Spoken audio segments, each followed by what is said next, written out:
মনে হচ্ছে যে এটা তো একটা আনন্দ, এটা তো সবার জনগণের, এটা তো কোনো ব্যক্তির না, কোনো কোনো পরিবারের না, এটা শেখ পরিবারেরও না, শেখ জিয়াউর রহমান পরিবারেরও না, এটা তো দেশের জাতির একটা আনন্দময় গণমুহূর্ত দিন, এটা উল্লাসের দিন।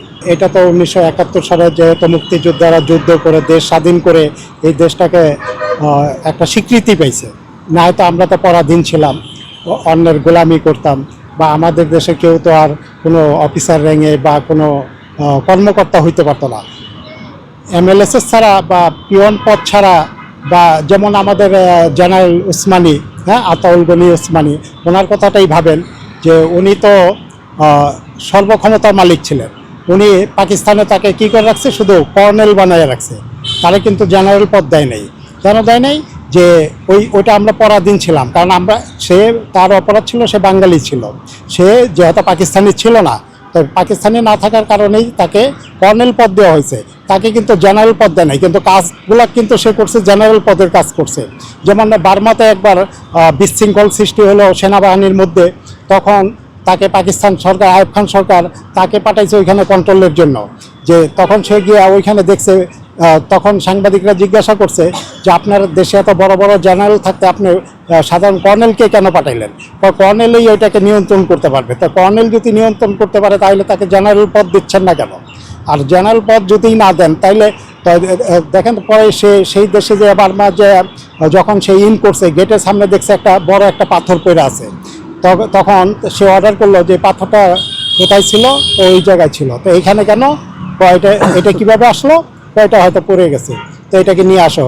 কেস টেবিলে নিয়ে গেছে, কেস টেবিলে নিয়ে পরের দিন এটাকে পানিশমেন্ট দিছে।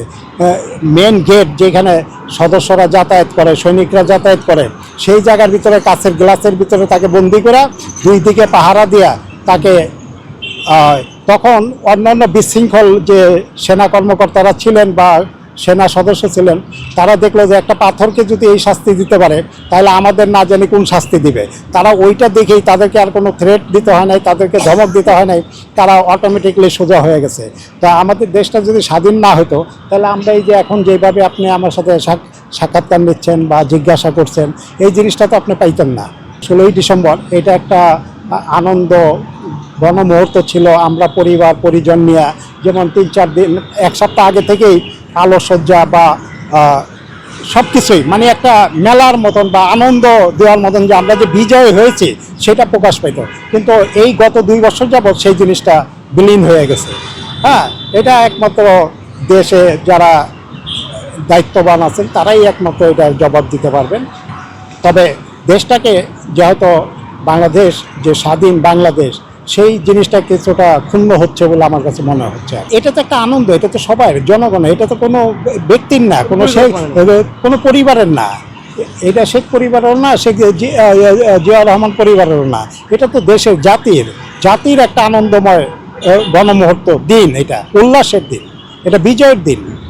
এই যে এই বিজয়টাকে আমরা এখন মনে হচ্ছে যে ধূলিসাৎ হয়ে যাচ্ছে দিনে দিনে। আমাদের যে আগামী প্রজন্মগুলা, তারা এটা হয়তো ওই আপনি কি বই পুস্তকে ইতিহাসের মধ্যেই পড়তে পারবে, কিন্তু বাস্তবে আর দেখতে পাবে বলে আমার মনে হচ্ছে না।